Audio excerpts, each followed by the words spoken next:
name of the Father and of the Son and the Holy Spirit. El público acudía en masa a ver aquella historia sobre una posesión demoníaca. Who lives and reigns with the Father and the Holy Spirit. La película tocó una fibra tan primaria que muchos acabaron luchando contra sus propios demonios. God, defender of the human race. Look down in pity. You killed your mother. Your servant. You left her alone to die. Shut up!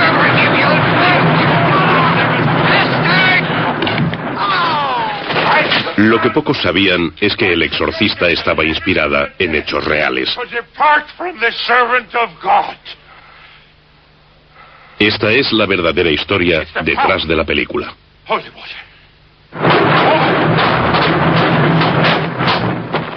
It's the power of Christ that compels you.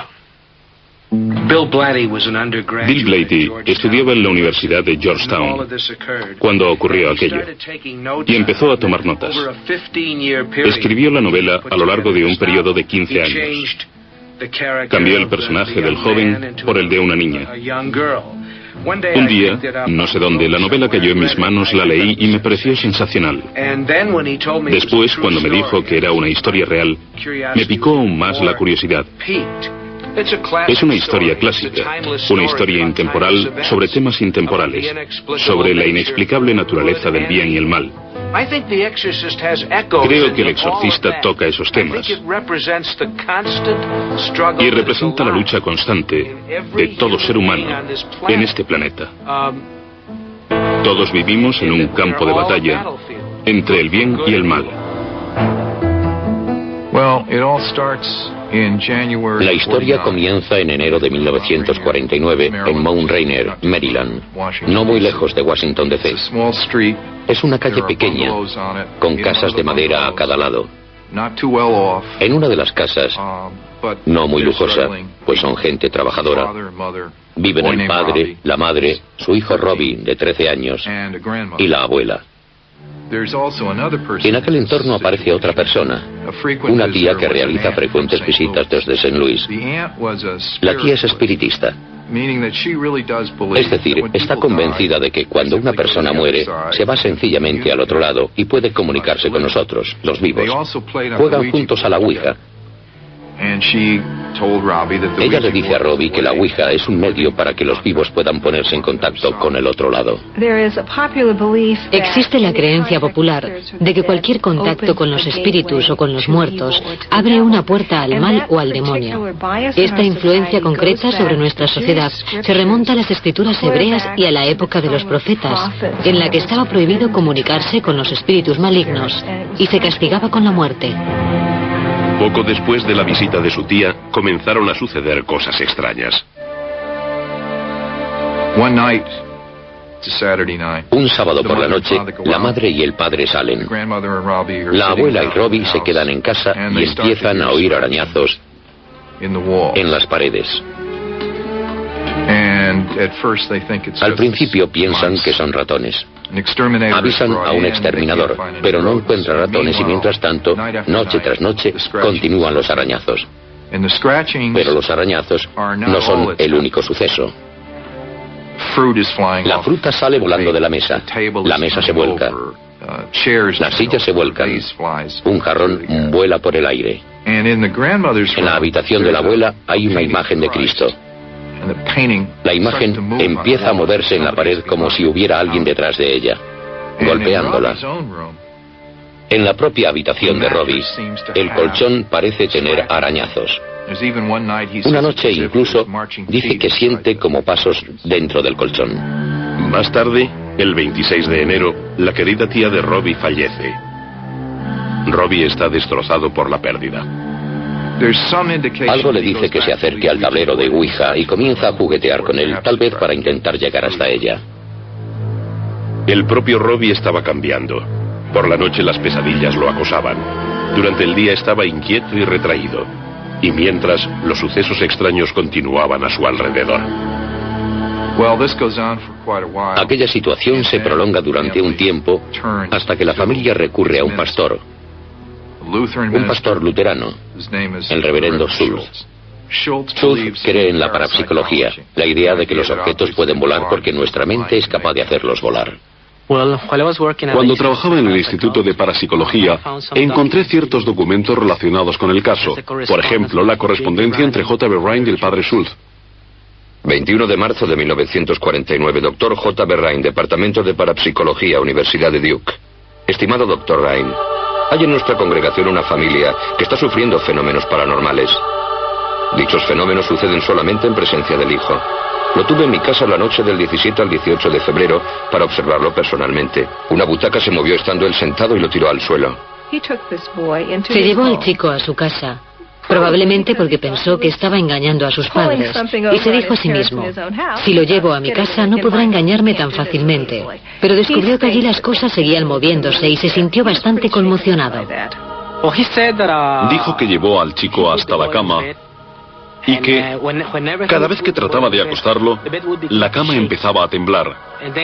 Después comentó que colocó el colchón en el suelo, pero el colchón se deslizó con el chico debajo de la cama. No puedo explicar científicamente que la cama se moviera, ni creo que la ciencia pueda explicarlo. Tenemos unos fenómenos paranormales que rodean a un adolescente, una persona que atraviesa un profundo estrés, un conflicto psicológico. Entonces, de alguna manera su energía se proyecta desde su cuerpo a través de un mecanismo desconocido.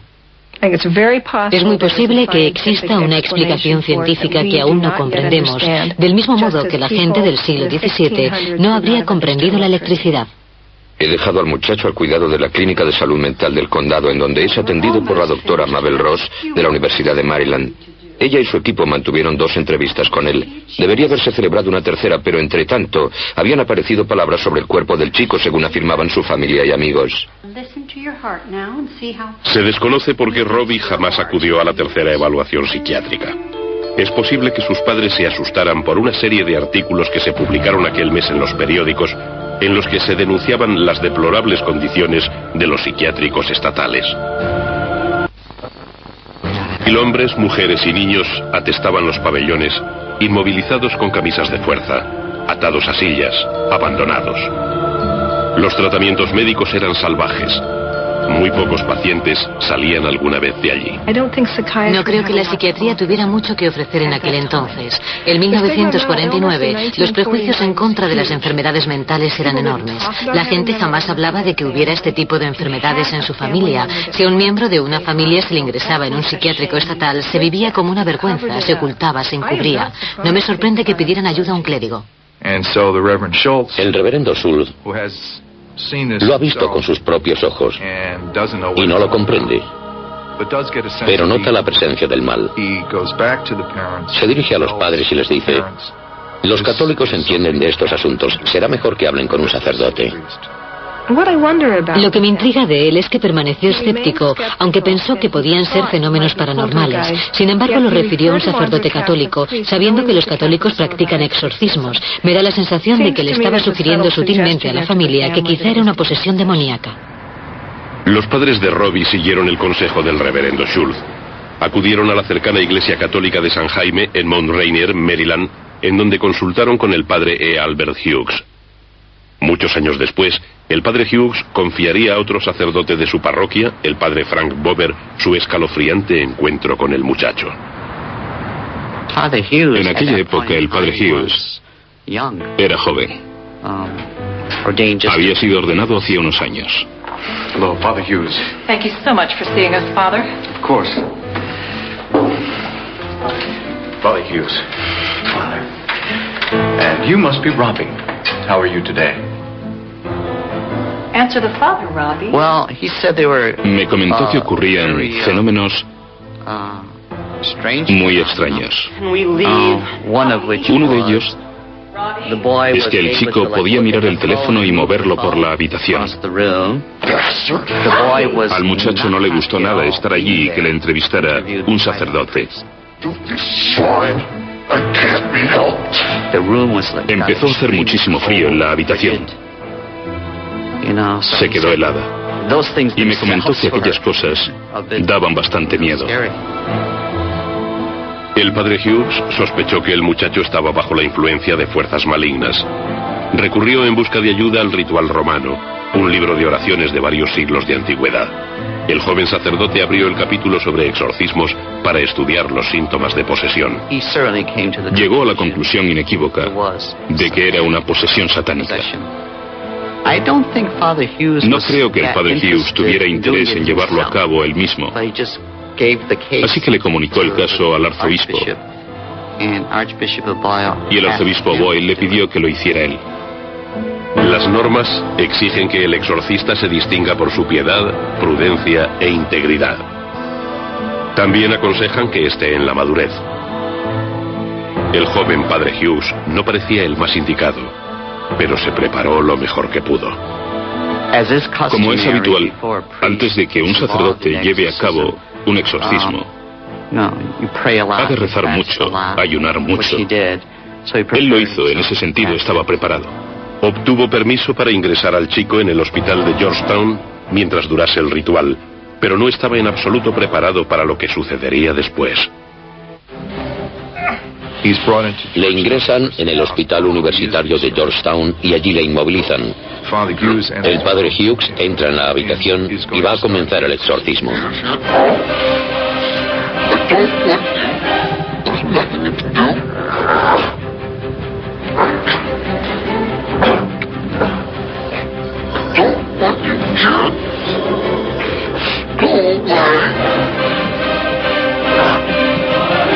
I cast thee out, every unclean spirit, every phantom, every encroachment of Satan in the name of Jesus Christ of Nazareth, who, after John baptized him, was left and vanquish thee in thy citadel. Feast thy attack on man, whom he has made for his honor and glory out of the slime of the earth. Tremble before wretched man, not in the condition of human frailty, but in the likeness of Almighty God. Yield then to God, who, by the signing of the holy candles of the part of David, his faithful servant, banished thee from the heart of King Saul. Yield to God. Thou, the inventor of every obscenity. For thee, O evil, I cast thee out, because thou art the prince of accursed birth, thou the author of crime.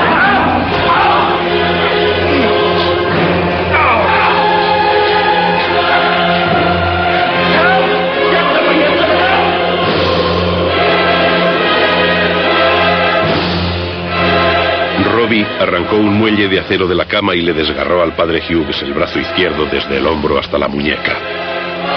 Necesitó más de 100 puntos para que se le cerrara la herida.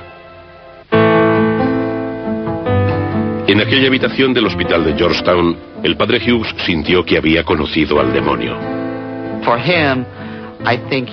Creo que él pensó que no era lo bastante fuerte, teológica o espiritualmente, para enfrentarse a aquello.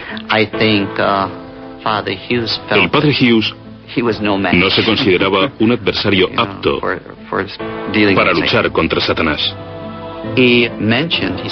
Me dijo, a menudo pensamos que algunas cosas como Satanás, las posesiones y los exorcismos no son reales, que son cosas que quedan relegadas a las supersticiones. Y me comentó, durante mucho tiempo pensé que aquello también pertenecía a ese campo, hasta que tuve que enfrentarme al demonio en el caso de aquel chico. Para poder creer realmente en la posesión, sin considerarla una superstición, es decir, algunas personas creen en la posesión sin tener nada a lo que agarrarse. Para poder tener una opinión coherente con respecto a la posesión, es evidente que hay que creer en el demonio o los demonios. Y para poder creer en el demonio o los demonios, hay que poseer una visión más amplia que incluye a Dios y la creación del mundo como algo bueno. Satanás, en la historia de la tradición judeocristiana, es un espíritu puro, un espíritu angelical creado por Dios, que fracasó definitivamente ante el bien.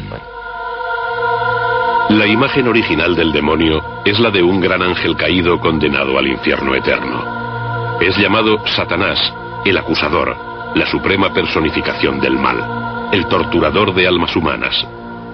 ¿Fue el demonio quien indujo a Robbie a atacar con tanta violencia al padre Hughes? ¿O había plantado el propio ritual de exorcismo la semilla de la sugestión en la mente de un joven impresionable? Es bastante probable que si le decimos a un niño que está poseído por el demonio, el niño actúe de una forma muy peculiar. El hecho de ser enviado al padre Hughes y de que éste le practicara un insólito ritual debió ser una experiencia muy impactante para él. Creo que en el fondo el chico se sentía realmente furioso por lo que estaba haciendo el padre Hughes. Y eso me sugiere que este movilizó la rabia y la ira que Robbie tenía enterradas. Una de las preguntas que siguen sin respuesta en relación al caso de este chico es qué era lo que había pasado en su vida. La gente dice que era muy normal, y él también, pero de repente empezaron a suceder cosas que desde el punto de vista psiquiátrico se consideran perturbaciones muy inusuales y graves en un entorno totalmente normal. Me pregunto si no le habría hecho a alguien algo que él no había contado. Entonces deciden ir allí. Y poco tiempo más tarde, la madre se despierta una mañana. Él está en el cuarto de baño y se oye un grito. Entra en el cuarto de baño y ve escrita la palabra Louis, L-O-U-I-S. Ve esta palabra escrita con sangre como si se la hubieran arañado en el pecho. Ella dice St. Louis porque de allí es de donde procede la familia. ¿Es eso lo que quieres?, le pregunta. Y la palabra sí aparece arañada con sangre en su cuerpo. Entonces deciden ir a St. Louis. Y poco después toman un tren desde Washington hasta St. Louis. Robbie y sus padres se trasladan a casa de un familiar en un tranquilo barrio a las afueras de St. Louis, pero los sucesos sobrenaturales siguen rodeando al chico. En aquella casa vive una prima suya que estudia en la Universidad de St. Louis. Ella les dice a los padres: quisiera hablar con un sacerdote sobre Robbie por todas las cosas extrañas que están pasando en casa. La madre y el padre están conformes y ella acude a hablar con uno de los profesores, el padre Bishop. El padre Bishop era profesor de la Universidad de St. Louis, una institución de los jesuitas. Bishop pidió ayuda a un amigo, un sacerdote de más edad, el padre William Bowdern, párroco de la iglesia de San Francisco Javier. El padre Bowdern y el padre Bishop visitaron a Robbie y su familia. Le pidieron que se acercara a verlo y así lo hizo. El muchacho estaba angustiado, evidentemente. Su conducta era rara, violenta, cruel, cruda. Sentía auténtica aversión por los objetos religiosos, cruces, crucifijos y demás. El padre Bowdern opina que hay que hacer algo y le pide al padre Bishop que tome nota de todo lo que se refiere al caso. Y así fue como se creó el diario. Aquel diario escrito es el documento más completo sobre un exorcismo de la era moderna. En el diario están registrados como fríos hechos los infernales acontecimientos que tuvieron lugar durante las 6 semanas siguientes. Hay que destacar que no hace mención alguna al primer y fallido exorcismo.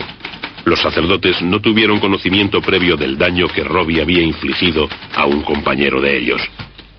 El diario de Bowdern, que tuve ocasión de leer, detalla minuciosamente todo lo ocurrido. Aquel joven estaba enfermo de algo para lo que la medicina interna no tiene.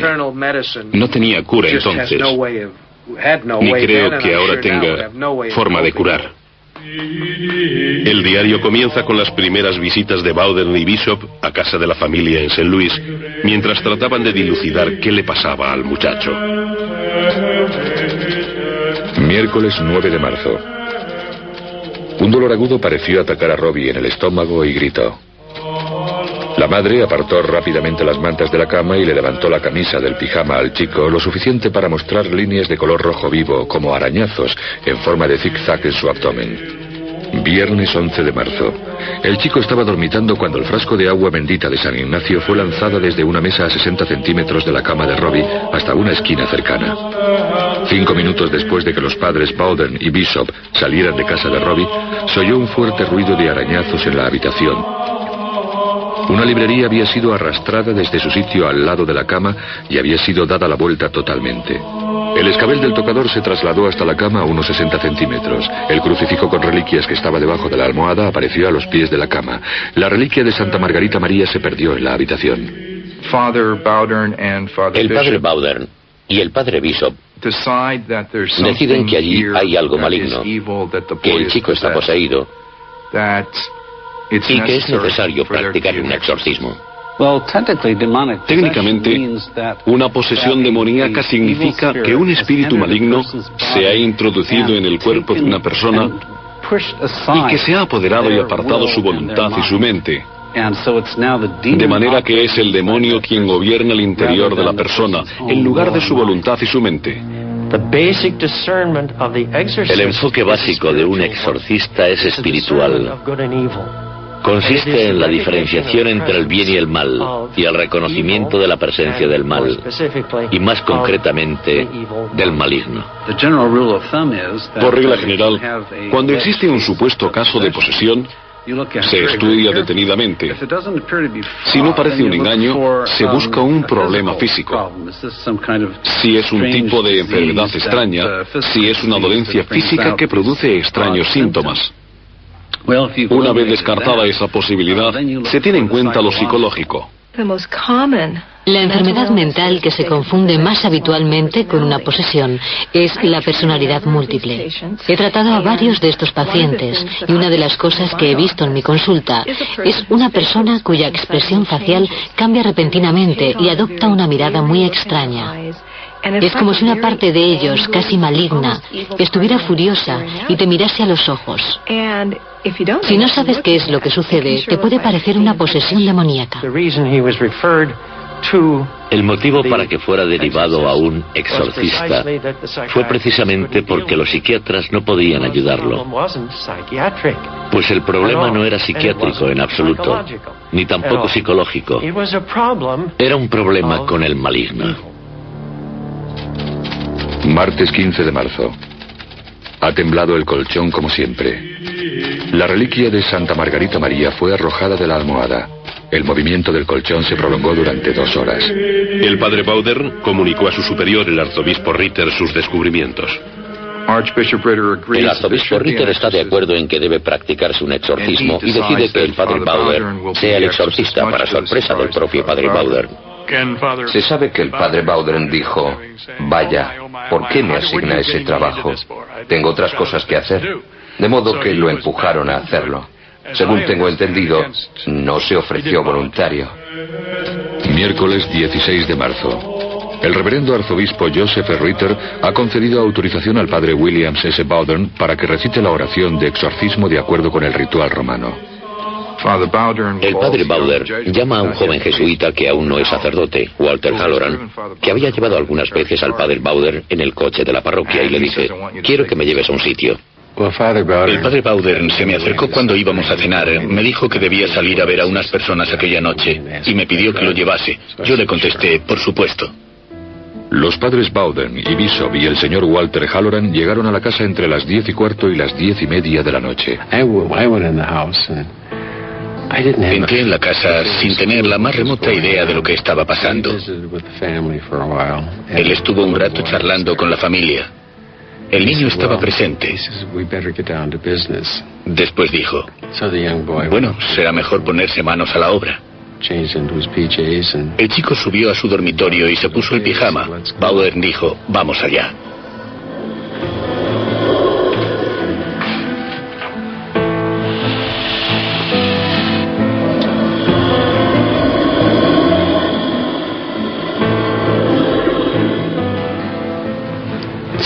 Subimos y el padre Bowden dijo: empezaremos diciendo unas oraciones. The Lord be with you. And with thy spirit. Let us pray. Creo que lo primero que me llamó la atención fue que el frasco de agua bendita voló a través de la habitación y se estrelló contra un escritorio en una esquina. Yo estaba de rodillas a los pies de la cama. Y enseguida la cama empezó a subir y a bajar así. Él me dijo que no tuviera miedo.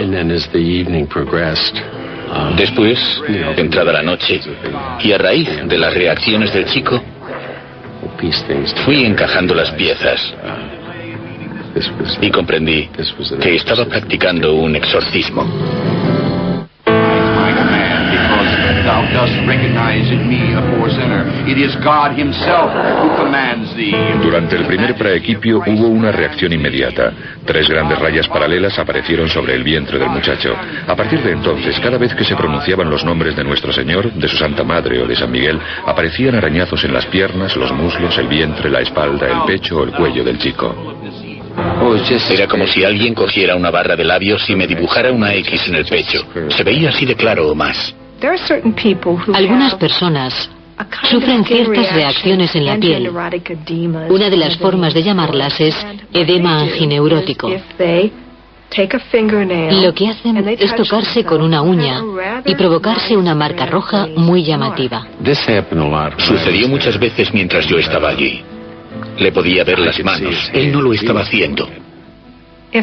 Si su piel era increíblemente sensible, pudo frotarse contra cosas, aún teniendo las manos a la vista, para causarse los arañazos. Una de las marcas corporales más claras era un dibujo del demonio en la pierna derecha de Robbie y la palabra infierno grabada en su pecho.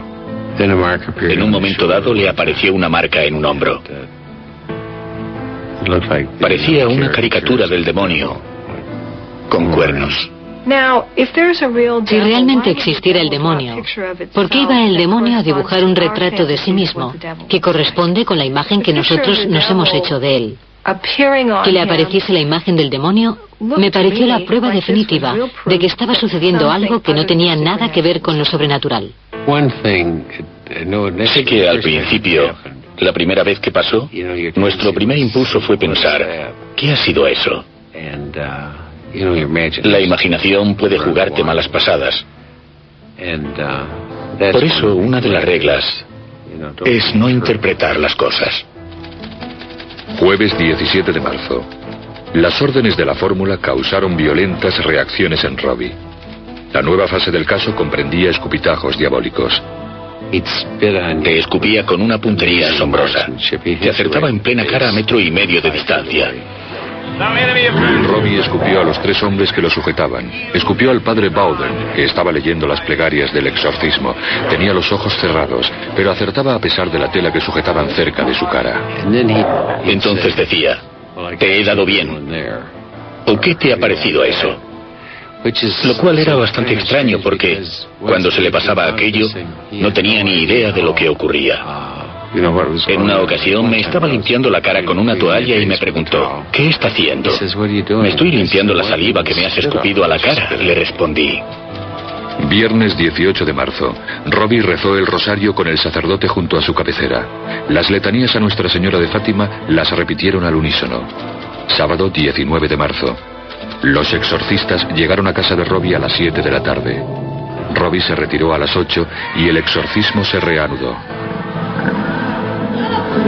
Parte de los fenómenos incluían gritos violentos y carcajadas diabólicas. Lunes 21 de marzo. La familia de Robbie no lograba dormir y la madre hubo de acudir a un médico, así que nos pareció mejor trasladar a Robbie a un hospital. Hay un hospital en San Luis regido por los hermanos de San Alejo. Los hermanos de San Alejo son una comunidad religiosa de hombres católicos que data de la Edad Media, principios de la Edad Media. Fue fundada para cuidar a las víctimas de las epidemias, para atender a las personas de las que los demás huían horrorizados. Ellos estaban dispuestos a aceptar al chico. Le instalan en una habitación, sin picaporte por dentro y con barrotes en la ventana.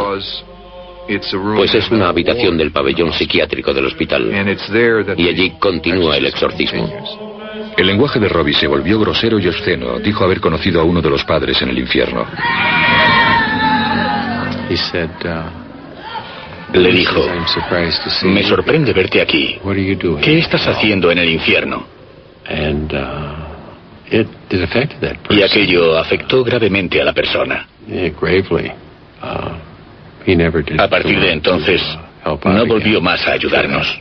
El padre Bowder decide que sería buena idea que el muchacho se convirtiese al catolicismo. Viernes 1 de abril. Después de una recaída en la posesión tras 5 días de respiro, la madre, el padre y Robbie acuerdan que lo más apropiado es que Robbie sea bautizado al catolicismo. Creo que iba a ser su tío quien lo llevara a la iglesia de la universidad. Allí es donde sería bautizado. Robbie sufrió uno de sus ataques. Comenzó a decir: ¿con qué vais a bautizarme?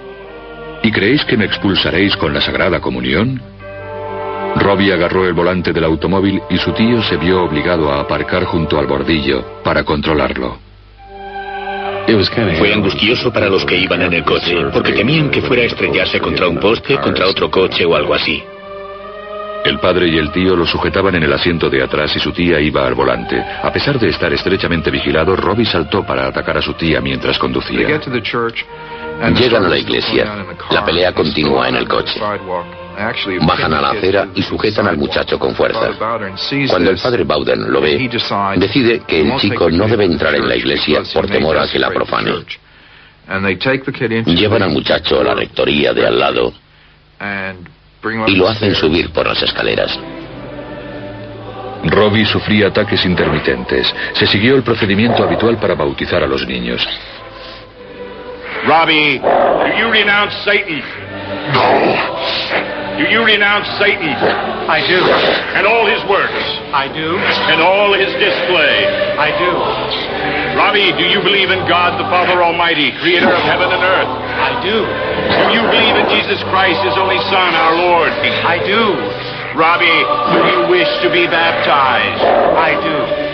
Complementaron el bautismo con una cantidad generosa de agua bautismal. I baptize thee in the name of the Father, and of the Son, and of the Holy Spirit. Amén. Al día siguiente, Robbie debía realizar la primera comunión. Sábado 2 de abril.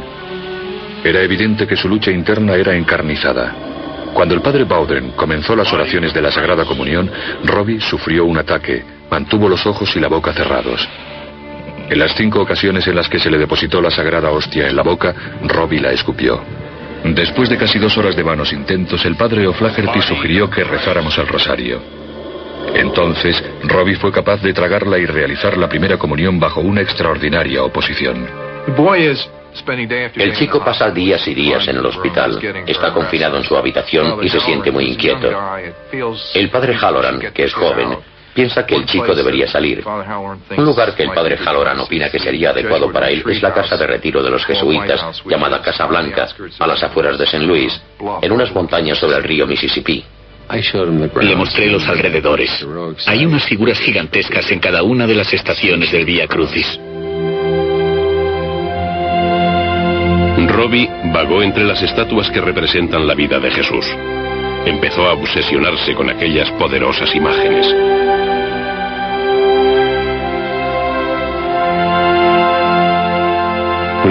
Y cuando llegamos a la 12ª estación, echó a correr.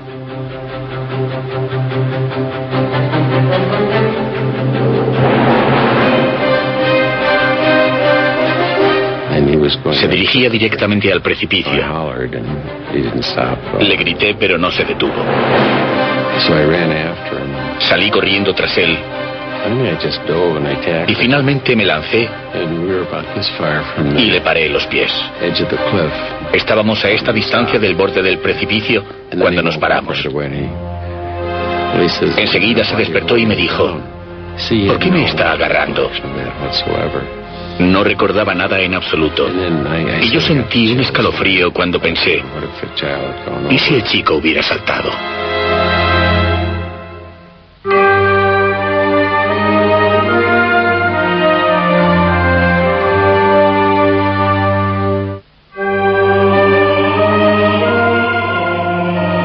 En Milán, Italia, miles de personas se agolpan para escuchar al arzobispo Emmanuel Milingo, un exorcista moderno. Es considerado un sanador del cuerpo y el espíritu. Cuando empecé a tratar a personas endemoniadas, tuve que aprender a ver qué era lo que hacían. preghiamo la misericordia di Dio.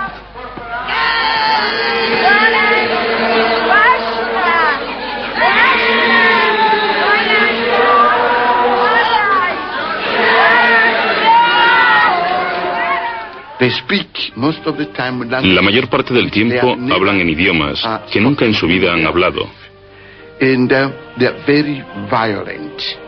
Y son muy violentas. Son capaces de saltar o de volar. Verlas es aterrador.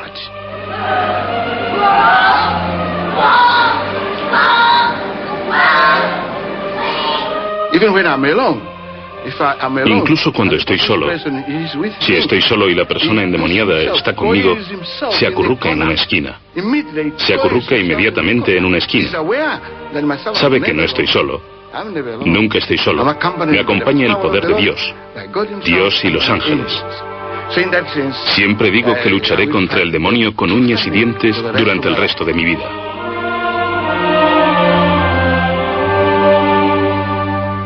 ¿Sería la recién hallada fe de Robbie determinante en su propia lucha contra el demonio? Creo que el día que lo vi más afectado fue el Jueves Santo. Le pregunté si sabía algo sobre el Jueves Santo, la Última Cena y la institución del Sagrado Sacramento. Y me contestó que no. Le pregunté, ¿quieres que te hable de ello? Y me respondió que sí. Así que comencé a hablarle sobre la Última Cena y que nuestro Señor dijo, este es mi cuerpo y esta es mi sangre. Cuando llevaba un rato hablando me dijo, ¿puede callarse?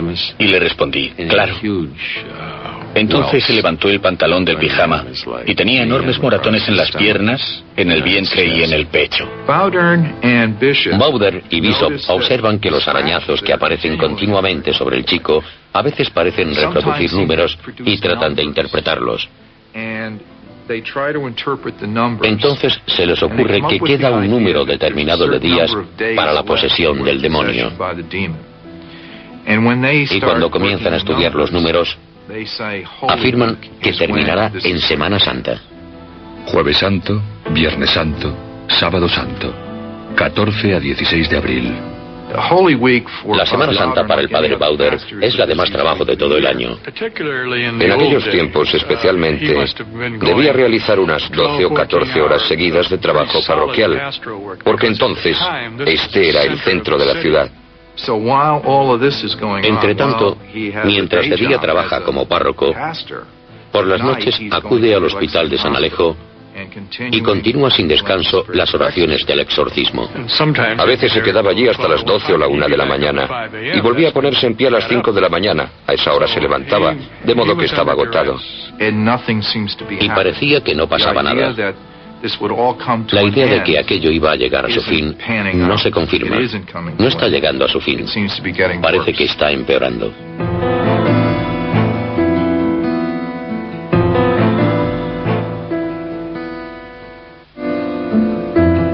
El día de Sábado Santo, el padre rector trajo una figura colorista del arcángel San Miguel. La figura fue colocada en la habitación de Robbie. Hay que destacar que las oraciones del exorcismo más efectivas eran las dedicadas a San Miguel. Llega la Semana Santa, cuando se supone que acabará todo, y no se acaba. Pasa la Semana Santa y después llega el lunes de Pascua. Lunes 18 de abril, 8 de la mañana. Robbie se despertó con un ataque dando patadas al hermano junto a su cama. Saltó de la cama, cogió el frasco de agua bendita, amenazó con arrojárselo al hermano y después lo salpicó con agua bendita. Finalmente arrojó el frasco a lo alto y lo estrelló contra el techo. 10 de la mañana. Sufrió posteriores ataques mientras recibía la comunión. Robbie lograba decir, deseo recibirte, pero el demonio se reía y decía, eso no es suficiente. La voz dijo, no me iré hasta que no sea pronunciada cierta palabra. Pero el niño jamás la dirá.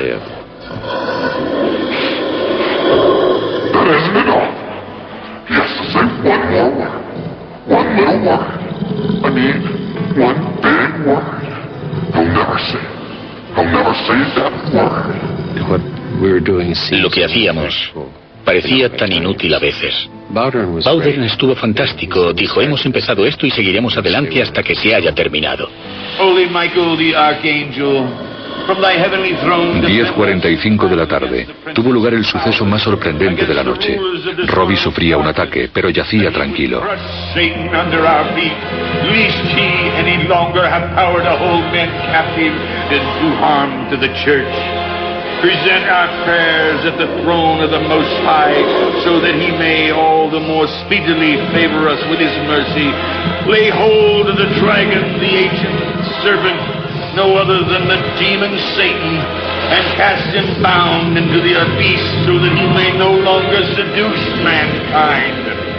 Con un tono claramente autoritario y dignidad, una voz se abrió paso entre las oraciones. I am Saint Michael, and I command you, Satan, to leave the body in the name of Dominus. Immediately. Now. Now. Now. From the snares of the devil, deliver us, O Lord, that thou wouldst assist thy church to save thee in all security and freedom. We beseech thee, hear us.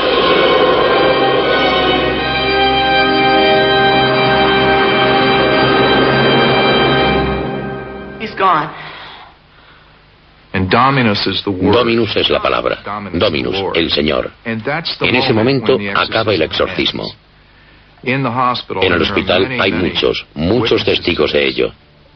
Se oye un sonido que describen como un balazo.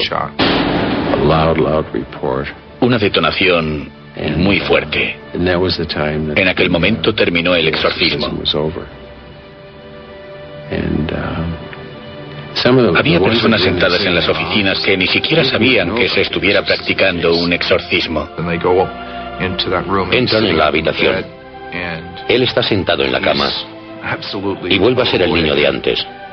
No se acuerda de nada de lo sucedido, pero sí conserva una visión del arcángel San Miguel luchando contra el demonio. Sorprendentemente, al otro lado de la ciudad, en la iglesia de San Francisco Javier, varios sacerdotes jesuitas afirmaron haber tenido la misma visión. Fue por la noche. Súbitamente, una fuerte luz iluminó el altar. Entre la luz que emanaba de la bóveda por encima del altar principal, los sacerdotes vieron la imagen de San Miguel.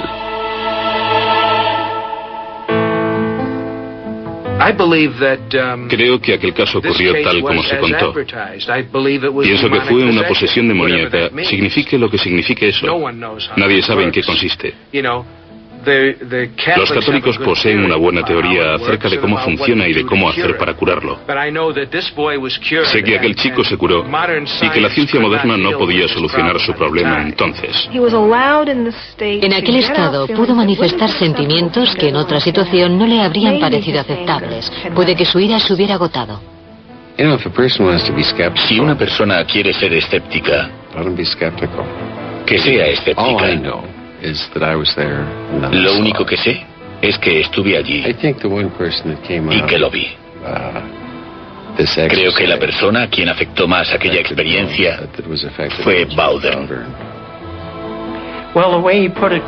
La forma en la que él me lo explicó, era un tipo duro, no era un teólogo. No hablaba en términos teológicos. Me dijo, Dan, cualquier niño de 7 años puede distinguir entre una persona enferma mentalmente y otra poseída. Como científicos no podemos desestimar el fenómeno del mal, simplemente porque no podamos calibrarlo. Yo creo firmemente en la posibilidad de la posesión demoníaca. No estoy seguro de cómo se manifiesta, y no creo necesariamente en un demonio con las orejas puntiagudas y rabo, atizando el fuego del infierno con una horca o algo así. Pero sí creo que existe una fuerza maligna en el mundo, y a la inversa, una fuerza del bien. Como he dicho antes, pienso que es una lucha entablada en todo ser humano. Alguien, probablemente un hermano de San Alejo, escribió una última anotación en el diario. 19 de agosto de 1951. Robbie y sus padres visitaron a los hermanos. Robbie es ahora un excelente joven de 16 años. Sus padres también se han convertido al catolicismo y recibieron la primera comunión el día de Navidad de 1950. La historia de Robbie aún obsesiona al barrio de Mount Rainier. El folclore popular ha alentado la leyenda sobre la casa endemoniada e incontables rumores acerca de lo que realmente sucedió. En una apartada esquina se alza una casa como solitario testimonio de los sucesos que acontecieron en ella en el invierno de 1949. A pesar de todos los detalles contenidos en el diario y de los testimonios de las personas implicadas, existen multitud de preguntas que permanecen sin respuesta.